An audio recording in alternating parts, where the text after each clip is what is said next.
So this time, a very devout Christian woman came out. And he points to me, and she comes up to me, click, click, click. What are you doing? So I say, we're Buddhist monks on a pilgrimage from mine. Oh, she says, what a waste of time. And she says, and there's my house up there, that nice with the view of the ocean. Jesus gave me that. And she said, what did the Buddha give you?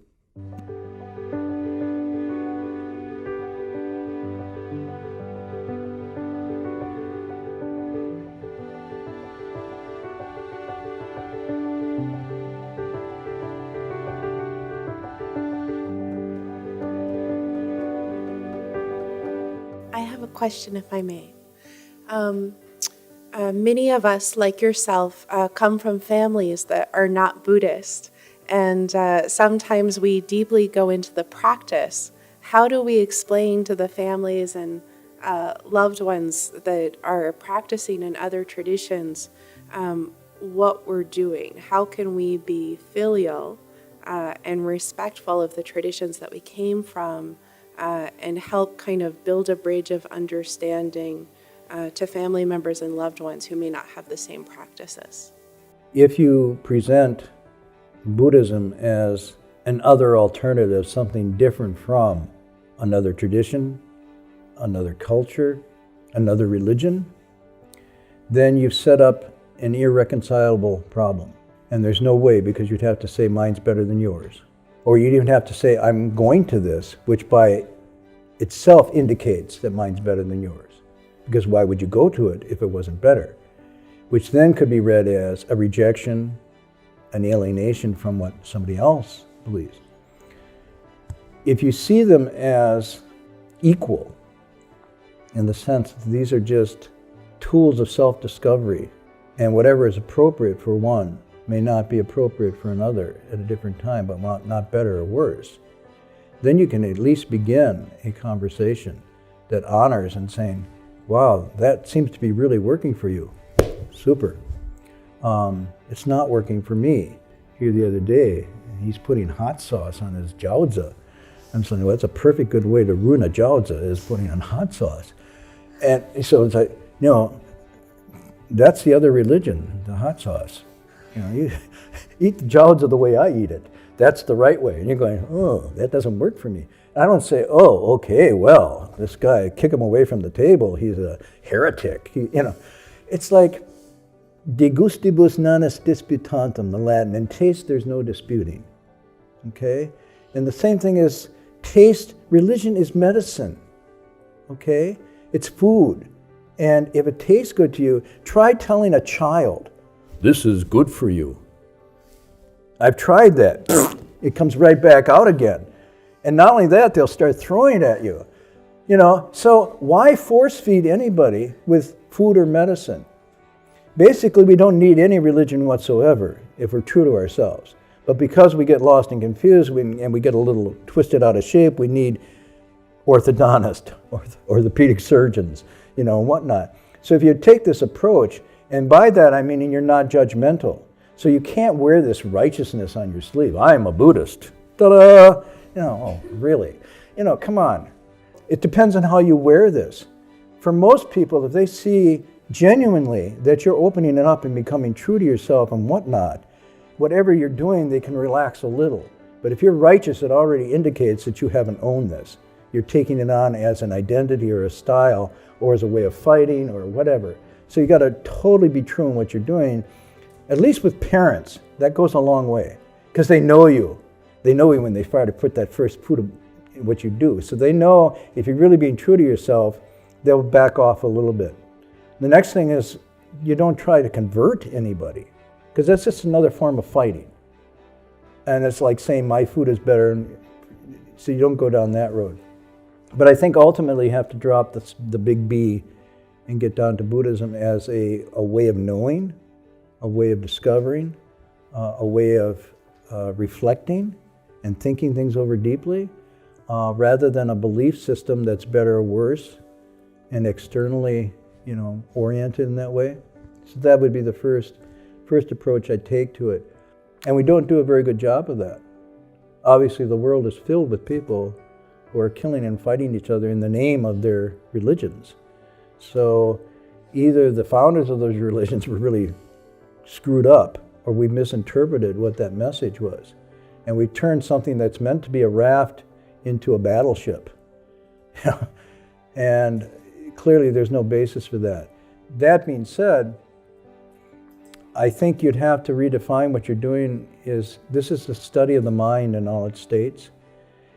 What I'm looking into is, where do all religions come from?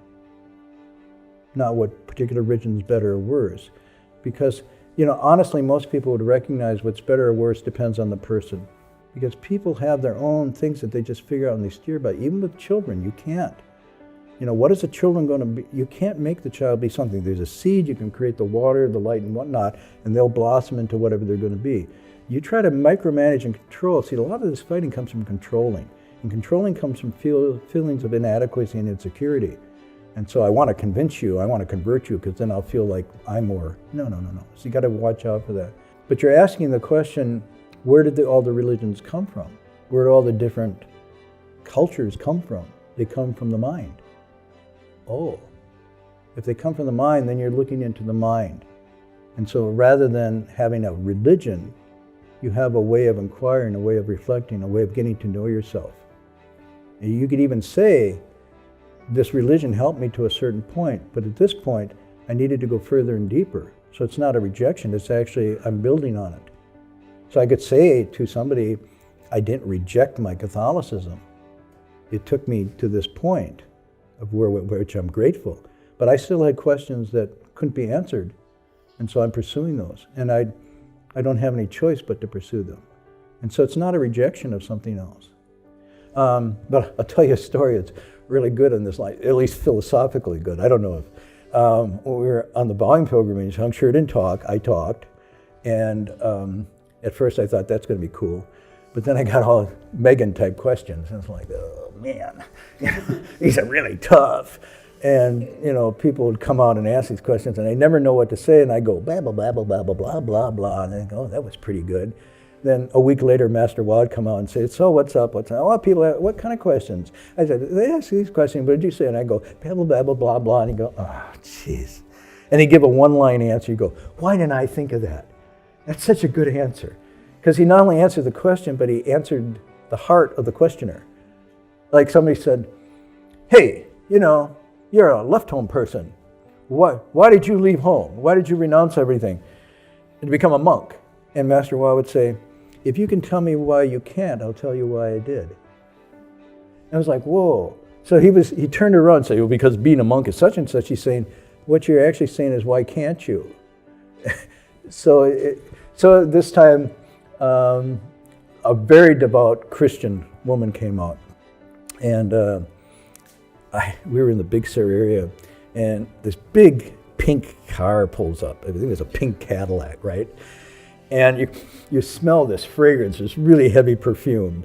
And then you're click, click, click, click, click. This woman walking down the highway, and these two little dogs, these lap dogs on her leash. And she's walking up, and there she is, and Hung Sure is. And I'm going, okay. And he points to me, and she comes up to me, click, click, click. What are you doing? So I say, we're Buddhist monks on a pilgrimage from mine. Oh, she says, what a waste of time. I said, okay. She said, do you see these two dogs, Fufu and Fifi here? Jesus gave me those. Oh, okay. And you see my nice pink Cadillac? Jesus gave me that. And she says, and there's my house up there, that nice with the view of the ocean. Jesus gave me that. And she said, what did the Buddha give you? And so there we are in our robes, bowing and whatnot. And I go, blah, blah, blah, blah, blah, blah, blah, blah. And so I think, and she says, and she walks away. And I think, oh, I didn't do it. So the next week, Master Wa comes out. So what's going on? And Hung Sure, now Hung Sure can talk when Sherpa was there. So usually what Hung Sure does, tell him what you did, tell him what you said. So I said, well, she came on, she said, da-da-da. And Sherpa said, what'd you say? And I went, blah, blah, blah, blah. Oh, I said, nah. I said, well, what would you say? I was really getting frustrated. And she said, Master, what'd she say? Well, he gave me this, he gave me the dogs, he gave me the car, gave me this. And, Jesus gave me all that. What did Buddha give me? And I said, sure, what would you say? He says, oh, the Buddha gave me Jesus. And I'm going, whoa. And at first I thought, that's kind of glib. And then I thought, no, that's really profound. Because what he was saying is that all beings, the whole spectrum of the Dharma realm is made from the mind alone. The heavens, the hells, everything in between. And so what he's saying is the Buddha, the mind gave me Jesus. He wasn't putting Jesus down. He's just saying going to the root and the source. And the mind also gave me the Buddha, right? Because Buddha is the mind. And so like the answer was totally, first of all, would have stopped her. Because it's like, yeah, where did Jesus come from?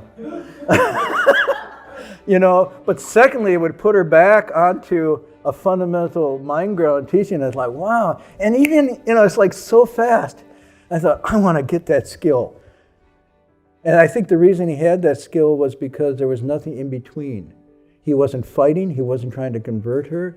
He was just right there. And I've seen this so many times. Without that in between, actually you can be very, very skillful. But as soon as you have a wish to do something, it spoils. It spoils it. It's the thief within the virtue.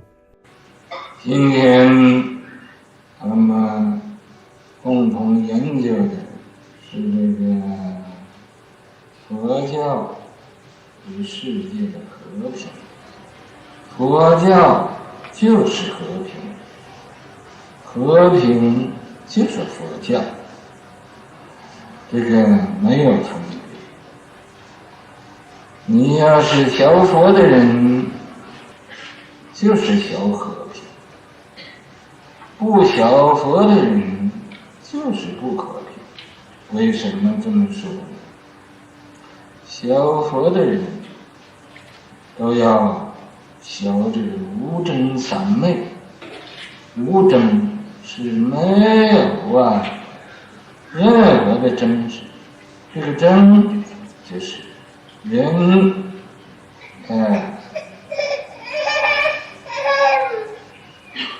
也不要的，俺们要，不和人争；人家要的，俺们不要，这是不和人争。这个争啊，为什么有这个争字？这个争字是从什么地方来的？是从人的心里。因为一争啊，就没有和平。你要不争，就是和平。你和平，就是没有一切的斗争；不和平，就是斗争。在佛住世的时候，是正法坚固；佛入涅槃之后，是相法坚固。那么到了这个末法时代，只是斗争坚固的时候，所以才说争是胜负心，与道相违背。一争了，就和这个修道就相违背，变成四相心。一争了，就有我相，有我相就有了人相，有了人相就有了众生相，有了众生相就有寿者相。所以说变成四相心，由何得三昧？你生了四相心，从什么地方会得这个正定正受呢？你学佛法，学其他的宗教，学任何的法门，你有了真心，争强论胜的心，这就是不和平了，这就是在那儿斗争了，生斗争心。所以才说争是胜负心，与道相违背，变成四相心，由何得三昧？你有这个真心，你怎么会得到这各宗教的利益，所以没有利益就是害处，就是对人有一种危害性，对人的生命有威胁，这就是不和平。所以俺们想要世界和平，先要从这个不争而做起。